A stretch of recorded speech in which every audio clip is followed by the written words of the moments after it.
Hey, it's Chronologically Gaming, the only channel that's perpetually retro because we're playing every video game in order of release. Currently playing all the video games released at some time in October 1982.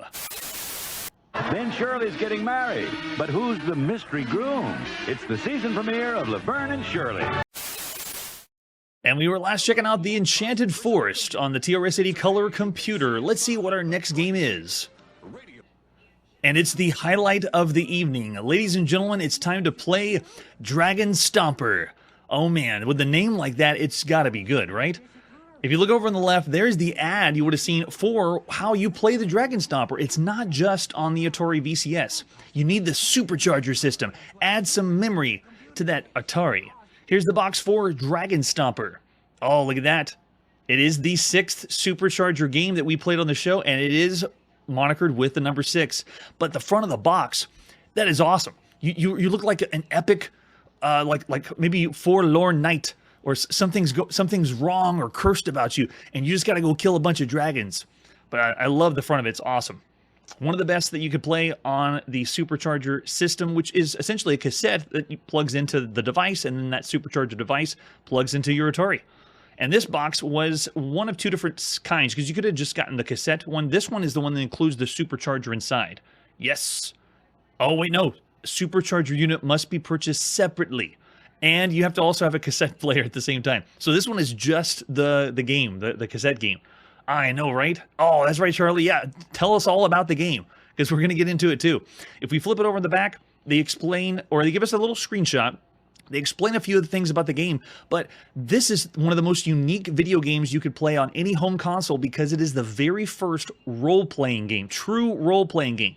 Battle your way along the trail of enchantment to the lair of the evil dragon. Do they even tell you that it's a role-playing game? They have fantasy landscapes, separate loads, inventory of strength, gold, dexterity, articles of magic. You can choose to flee, fight, employ magic, and then it has special features like how you load. It has scrolling, but it doesn't say anything about the genre itself.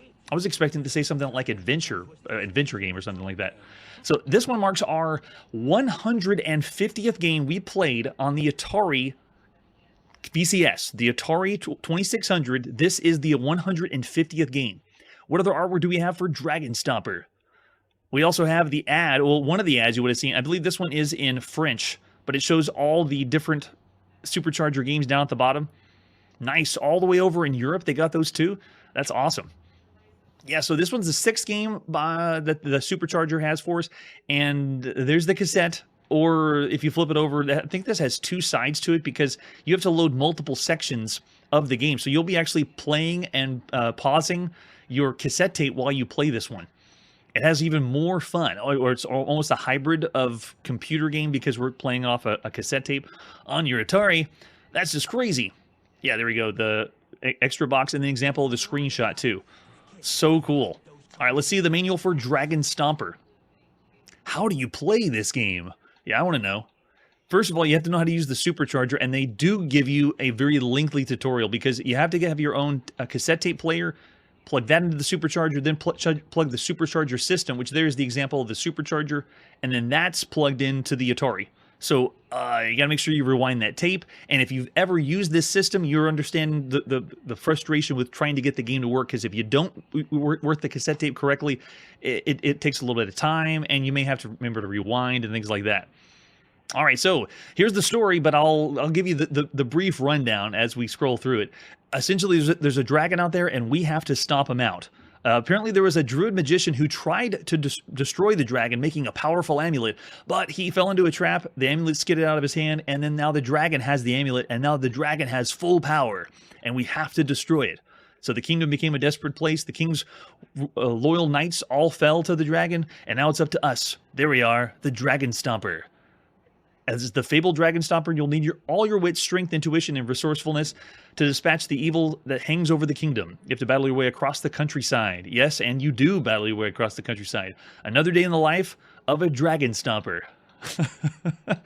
Oh, man. So we fight our way through the Dragon's Cave, and it's a multi-load game. You have 3 different areas, the Enchanted Countryside, the Oppressed Village, and then the Dragon's Cave. And you load all these different places on the cassette tape. and it explains what the enchanted countryside's like, the oppressed village, and each one has their own objectives. Even the oppressed village has places where you can buy, like all the gold that you get from enemies. You can use that to buy different equipment. And then you have the Dragon's Cave. That's the last part. Proceed to the cave with care. It's riddled with traps, snares, guardians. It's also riddled with bones of all the would-be Dragon Stompers. There's no other Dragon Stompers but us. We're the true Dragon Stompers. So the way you play the game is also interesting. This is moving across the screen with the joystick. It works. But whenever you want to do everything as far as the role-playing elements, you push the red button on your joystick, and it has a menu. And you use the joystick, and it shows you which direction, like a little arrow of moving your joystick to select menu items. It's revolutionary, because this is the very first one you could ever play on a home console. And then he explains like there to move, fight, use, or status, and fights just happen randomly. Enemies will come up to you, and then you have to decide what direction you want to move the joystick to fight them. You also learn whatever your status is if you want to, and then you can look at your gold, strength, dexterity, or your inventory, what you're holding. It's so many amazing things. I don't know, Manly. Maybe it is. Was this before? Oh, it was the same year, right? Wow, I wonder if there couldn't be a connection. There's no way. There's nothing slapped with Disney on this. But that's too funny. Oh, yes, thanks, Charlie. Yes, we got to get the battle axe fast, because that's going to help us big time. Yes. All right, so after... yeah, because it's Dragon Slayer and not Dragon Stomper. And then it also has a few tips and tricks down here how to be a better Dragon Stomper. And they better have something, because there's nothing else like this on a home console. The only thing that comes close is Advanced Dungeons & Dragons, but that's not a true role-playing game. This one is. This one was done by Stephen Landrum. Way to go, Stephen. The fourth game that we've seen him do after he did the other two, Communist Mutants from Space and the Suicide Mission game that we played on the Supercharger. But before that, he also did Viper on the Apple II. So we have the other versions that you can preload in. You can see here, and there's even a preview version of this too. So we're just going to pop in and play the first mode, the first level of Dragon Stomper. Let's go. This is by Starpath and Stephen Landrum at sometime in October 1982. Oh no! And we got right off the bat with a spider. All right, so now we can decide what we want to do with the spider. I can move the joystick down. We were hit and take 1 unit of damage. And now we can go ahead and fight. So I move to the right, and I hit the spider for 1 unit. And then the spider missed us. So I'm just using the joystick. I'm just following the directions down at the bottom. I'm moving the arrows to say I want to go fight. I missed the spider. And so it's turn-based combat, role-playing style turn-based combat. Let's go ahead and fight him again. Got 1 unit on him. We took 2 units of damage. Let's see our status. We're already down to 19th strength. But there's the status of what our gold looks like, dexterity. Let's go back to inventory and fight again. Spider, we hit him for 1 point, and the spider missed. Nice. Come on, 2 hits. Kill the spider. We're doing good. And the spider keeps missing. Yes. And when we kill the spider, we get the song. We got a cross. Great. Well, we need the axe.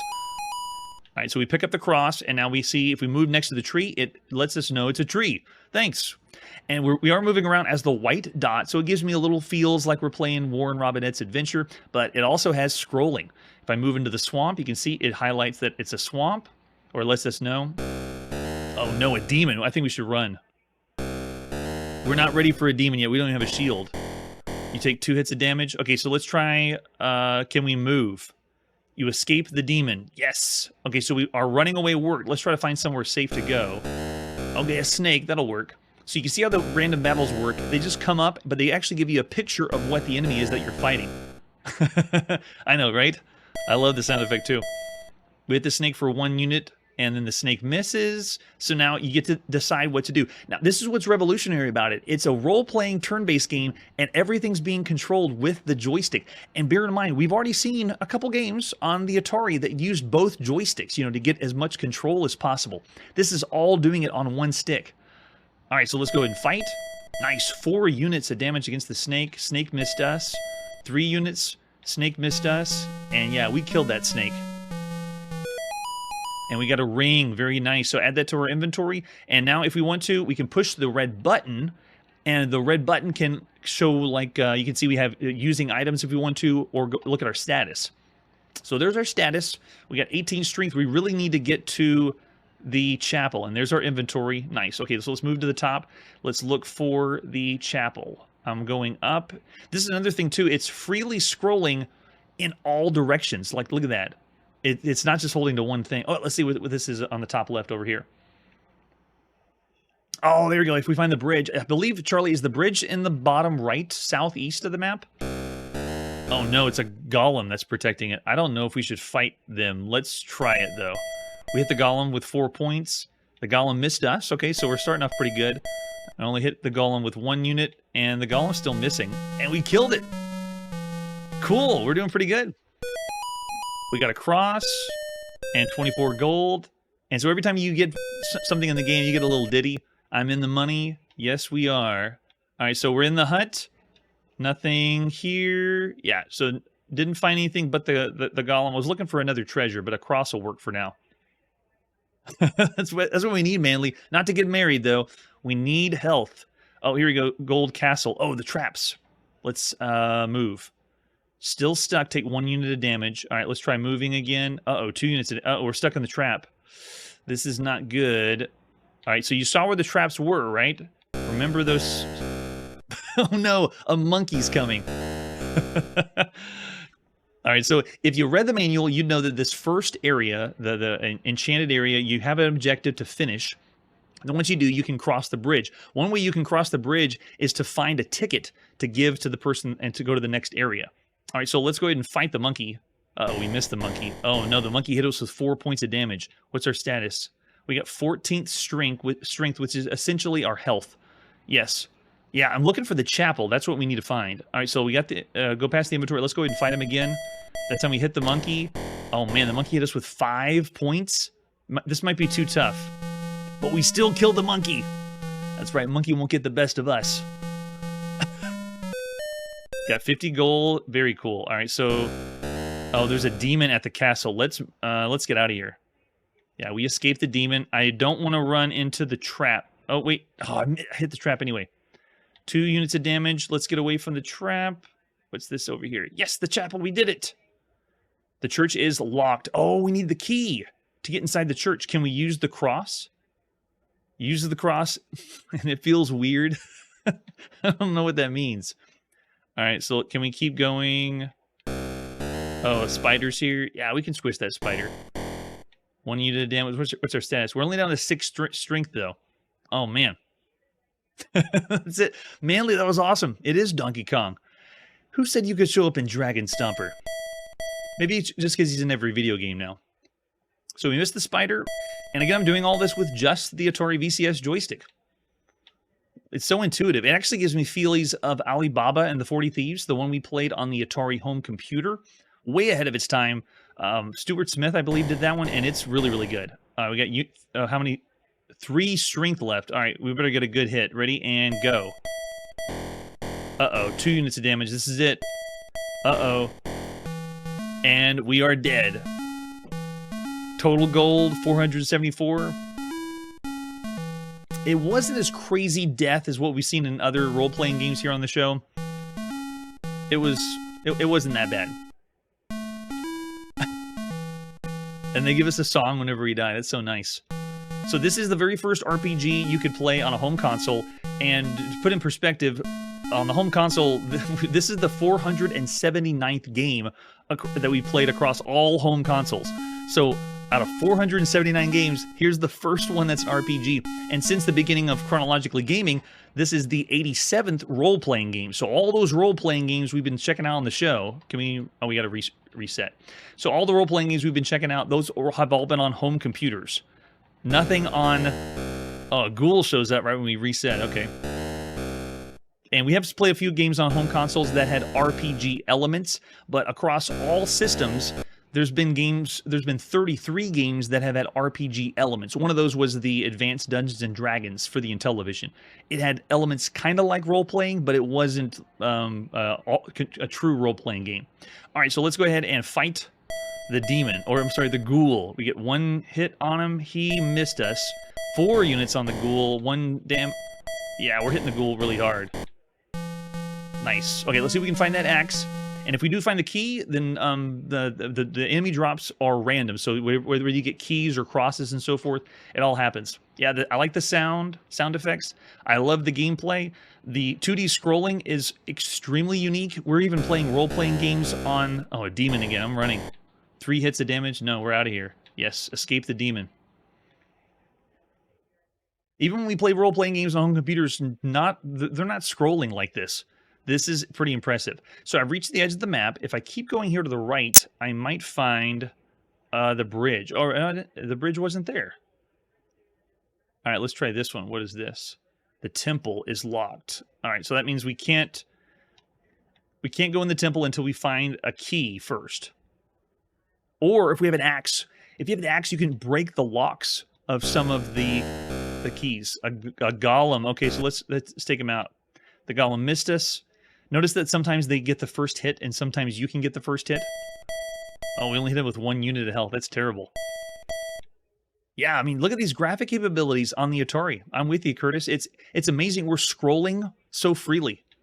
It kind of reminds me of later when we get all those chips in the Nintendo Entertainment System to increase the game graphics capability. Nice. Got the golem. I think this is the bridge up here.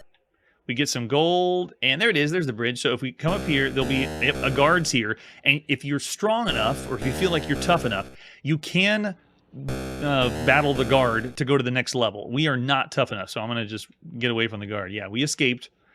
We can pick up what's known as, I think it's a ticket that allows you to pass. So you can give him the ticket, use an item on the guard to go to the next area. All right, so there's our church. Can we go in, or is it going to be... Okay, we got a cross from the church. Now, while we're at the church, if we wanted to donate 200 gold, which is a lot of gold, it'll bring up our strength all the way. If we donate 15, I believe it does 1 strength, 2 strength, not too much. Yeah. Yeah, I'm not going to try the guard, Charlie. He's too intense. All right, so I'm going to go ahead and donate 200 gold. And we got, what? 2 strength? That's the last time I donate to that church. We found the trap. Can we escape? We escape with 2 damage. All right, let's go around it and see what's in this castle. It's a ghoul. The ghoul missed us. We'll go ahead and fight him. We still haven't found that axe. There's a cool Easter egg in the game if you have the axe. While the axe is on screen, if you use the shield, which is another item, SHL will appear down here in the status screen, which stands for Stephen H. Landrum, who was the developer. Cool little Easter egg you could do if you have the shield and the axe. All right, let's keep fighting the ghoul. What's our status now? 20 strength, still looking pretty good. We blew a lot of money, though, trying to get our health up, and it didn't work so well. Nice. And this does have leveling up. It can't be a role-playing game unless that's the case. The leveling up works where if you have enough money, you pay the gold for it. So essentially, the more you're fighting and earning gold, you can use that to pay and get yourself to a higher level. And I mean, you really need to be at a higher level before you move on to the next areas, especially the last one with the dragon. Another ghoul. The ghoul missed us. Oh, we hit him, though. 3 units. Nice. Let's see if he drops an axe. I did a playthrough where the enemy dropped an axe, and it helped out a lot. I know, Curtis. Cool. Using the Easter egg. I wonder if Stephen Landrum did it in an homage to Warren Robinette, because it's known now that Easter egg is. In October 1982. So we're taking some damage. Keep fighting.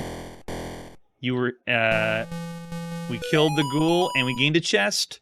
Can we open the chest? Use the chest. Open it. Oh, we need a key to open the chest. So the menu, again, I can't stress this enough, how cool it is to control and use everything with just the Atari joystick. It's more intuitive than having the 2 joysticks. Or even we played some games on home computers that, you're holding a joystick and you still got to do things on the keyboard. This is awesome. It's a role-playing game, and it's compact in with great gameplay and choice of controls. All right, so let's make our way over to the hut. Another golem. Let's fight him. We hit him for 4 units, and we're getting really good luck with those. The golems aren't really damaging us that much. Oh, there we go. Yeah, we got to get the key from the tower dwellers. Got some more gold, and then we can move ahead. Let's see what our status is now. So we get 288 gold. If we go back to the church, we could try to pay more. Let's see if we can go back here. Yeah, I think that's what I did. The 200 gold raised like the max level of my strength. Oh, a snake is no big deal. The snake misses us. Oh, we missed the snake.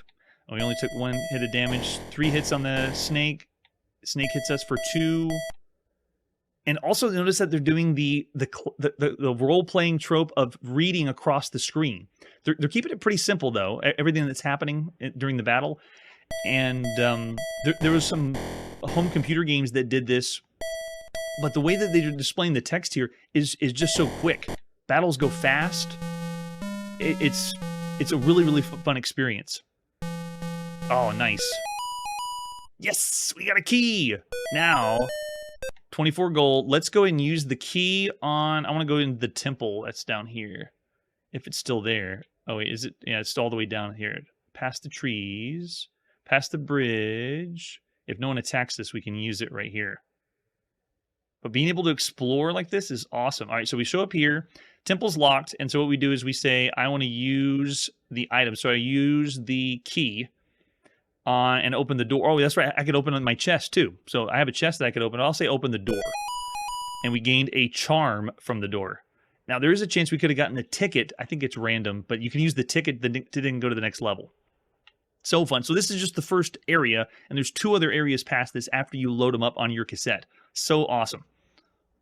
All right, there you go. That's a quick taste of DragonStomper, and you could play this a lot longer. I mean, the first role-playing game on a home console, you would have a blast. This one is very high marks for originality and also being the very first to ever do a role-playing game on a home console, but to do it well. It's a very well-done video game. Has lots of elements that most home consoles don't have, like this freely scrolling world or environment to explore. I mean, think of it. Even the adventure-style games by Warren Robinette were going flip screen, one to the other. This one's just all over the place. Oh, yeah, and it also has to be the audience, mainly. That's true. I see the 4.5 out there. James is saying way ahead of its time. It is definitely way ahead of its time. Yeah, so this one, of all the games you could play right now on any home console, I'm giving it, yes, it is one of the best video games ever. It's too bad that it was part of this supercharger system, because if you didn't have the supercharger system, you would never have been introduced to this role-playing game. But I'm going to go even higher. I'm going to say 5. DragonStomper right now.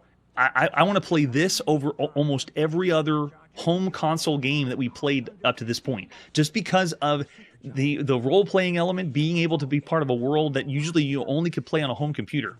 5 stars. Yes. Awesome. You, of course, saying 5 as well. That's a good point, Curtis. You can't play it unless you have the other hardware of the supercharger. I'm with you there. All right. Excellent game. After that, what is next? Next, we're on the TRS-80 color computer again. This is Dunkey Munkey. Dunkey Munkey, what kind of game could that be? Let's find out. Here's the ad you would have seen in, I'm guessing, Rainbow Magazine. There shows Dunkey Munkey with a couple of screens. Oh, there we go. Donkey Kong again. Would you get sued for calling your game Dunkey Munkey? It sounds pretty close to all the games we've seen up to this point. This marks our 145th game we played on the little Coco that could. There's a screenshot of what the game's like. Let's pop in and play some Dunkey Munkey. This is by Harvey Brofman, developed by Intel Electronics at sometime in October 1982. And this one is the very first. Harvey, way to go, Harvey, and Intel Electronics, very first game we've ever seen by them. All right, we're going to load this one up and play, obviously, Donkey Kong. But what kind? You're playing on the home computer that has the best way to play Donkey Kong right now at home. And it's machine language, so this is going to run fast. That's right, Curtis. It is not Donkey King. We'll see what happens. All right, ready, and go. Yes. Ooh, notice 83 as the release date, or copyright here, but no, you're able to get this before 83. We get a song that plays. Oh, and I don't know if you can see over here. There's a little Mario in the corner, while that totally looks like Dunkey Munkey in the bottom left corner. Oh, thanks, Curtis. Yeah, I'm going to keep it as is. All right, let's go ahead and push the jump button. The song just kept going. Nice. Beethoven. And we got to wait the whole time while Dunkey Munkey climbs the ladder.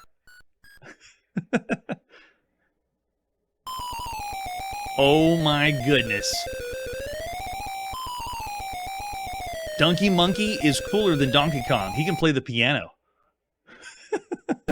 He's like a sideways smile. Pop the rivets. Can you save the kidnapped girl? By Jove, we can. We've done it many times. All right, so we're in.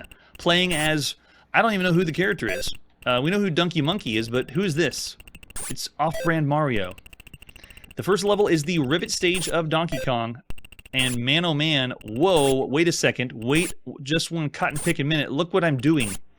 This is so rare. I'm able to switch my direction in midair. There's only one other video game I can think of that allowed me to do that. So look, I can pop the rivet and then pop back the other direction. That in itself, look at this. That's like game changing. I feel like I have tons of control. Like even one of the best controlling is that a blowtorch? I don't know what I was holding, but it didn't do anything. It didn't do anything like the hammer, and I'm dead. Oh man, definitely Curtis.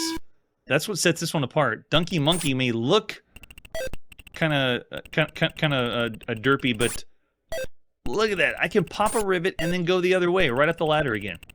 Okay, let me figure this one out. Is there another action button I'm missing? Oh, sweet. What? How did he take me out? All right, I figured it out. It's not an automatic hammer or an invincibility like it is with Donkey Kong. Another thing, too, on the Coco, this is a lot of music. Dunkey Munkey knows how to party. There's more tunes than we usually play. All right, wait, pick it up. Come on, work. Go. Yes. All right, can we... Oh, we can't jump now. Can we climb up ladders? No. Oh, we can fall to our death. I want to get through this first scene, though, before we go to the next one. Yeah, this looks good. And the play control is actually... There's a slight lag, but this is being very, very picky on the jump. But the control, being able to control in midair, more than makes up for that. I'm going in again. Do we have to wait for Dunkey Munkey to climb and play the piano again, or can we skip it? I want to try the action button and see. We don't have time, Dunkey Munkey. It works. You can skip the cutscene right here in October 1982. See, they figured it out then. Why can't they figure it out now? Oh man, so many video games you can't skip the cutscene, but we're able to do it right here. All right, I'm going to play for real. Let's go all the way, finish the scene, and do this right. This one marks our 30th Donkey Kong variant we've played on the show, and that means not official, a game that plays like Donkey Kong, but oh, it popped the rivet, but it popped it before I climbed over. It's like they knew I was going to try to change my direction in midair, but we just got to pop the top two and then we're done. So we got it. Some of the best ways you can play Donkey Kong-like games on home computers right now is obviously Donkey King. This one's still really charming and fun. So it doesn't play exactly like the arcade, but still having a blast. As far as a platformer goes, you would have a lot of enjoyment out of this one. No! The hit detection's so finicky. You see that? He wasn't even at the top of the ladder. Yeah, I'm not sure exactly what I'm picking up, mainly. It looked like a straw hat, but maybe it is a birthday cake. Or maybe it's a ice cream sandwich? Isn't this great, this era of gaming where you don't know exactly what's happening, and you have to guess? I love it. All right, here we go. We are going to take you out. Yes. And we are not going to walk over the rivets. I'm just going to hang out here and get a lot of points. There we go. Playing it safe. The enemies keep reappearing, though. So besides Donkey King, you can also play Miner 2049er. It's available on both the Apple II and the Atari home computer. Okay, here we go. Now, can we jump? We can jump and die. They move really, really slow. So you have to time it almost perfectly. I'm still having a blast. Even though it's game over, I want to continue to play and learn the game mechanics, the jump physics, and so forth. So Dunkey Munkey is fun. It is a lot of fun. And bear in mind, we played a lot of good ones, like Cannonball Blitz is also out there, and then the one we played just recently, on every system you could play it on. Canyon Climber is another really good one. And then Candy Factory is another good one on the Atari home computer. Skip it! Yes!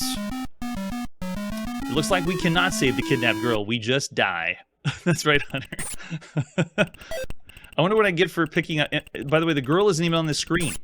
So, I'm not picking up her umbrella. It's someone else's umbrella here. Alright, I don't think I'm going to go for the blowtorch. Fire extinguisher? Your guess is as good as mine. Oh, maybe I'm going to go for it now. Look how many enemies are up there. We're taking them all out. Nope, stay away. Hit detection's tight. Back, you savages, back.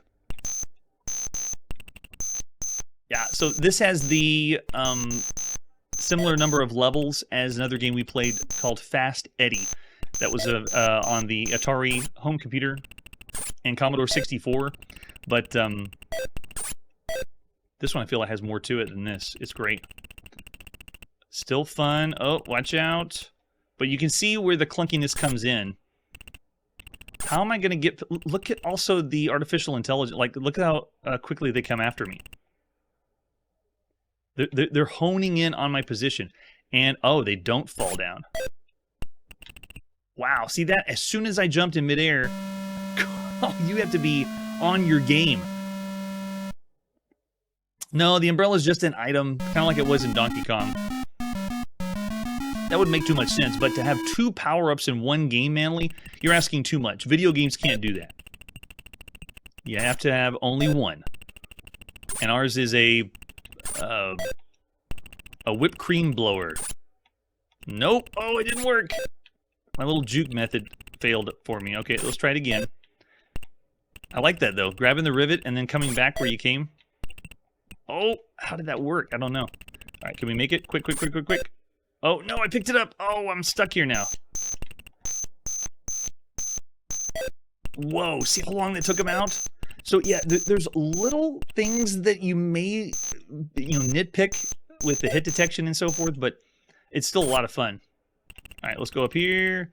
We have so many enemies following us. Look at this. All right, quick. If I go down, quick. No, no. Am I stuck here forever? I think I am. What happens if I touch Dunkey Munkey? You die. Oh, yeah. And that's true, Curtis. The second screen, which looks like we may not get to it, but the second screen is a combination of the elevator and barrel screen. So it looks more like Donkey Kong. Oh, man. Yeah, this is a blast, though. All the rivets came back. The enemies are relentless. They're following my every move. I'll just say... Oh, and you see the hit detection? I have to think ahead. Not even getting close to the enemy would be a smarter idea. Yikes. All right, so you know the stats. You know what's out there. What you could be playing. Dunkey Munkey has lots of charm, but it has faults that throw it behind everything else.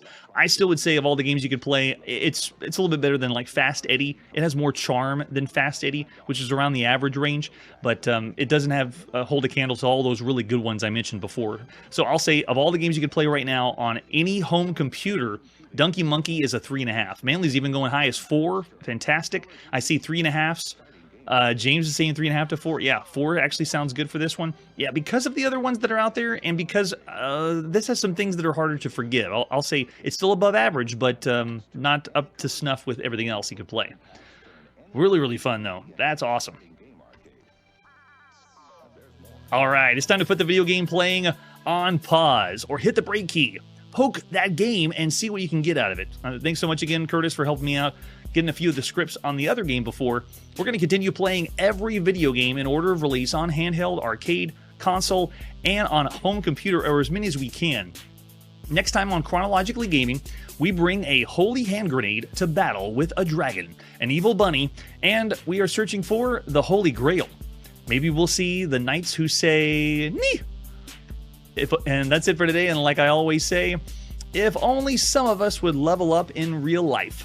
Hey everybody, thanks for checking out the channel and joining me on my quest to play every single video game in order of release. We'll be streaming live every weekday at 9 p.m. Central, so join us and let us know if we missed any games along the way. This video would not be possible without Launchbox, RetroArch, and MAME. Tell all your friends there's some crazy guy named Chronologically Gaming trying to play every single video game. We have links down below that'll send you to places like our Discord and Patreon, and one that says all the video games we've ever played. If you go there, it's a list of everything, and you can click right to the game you want to see. Chronologically Gaming is the name to look for. We are perpetually retro, and we will catch you next time.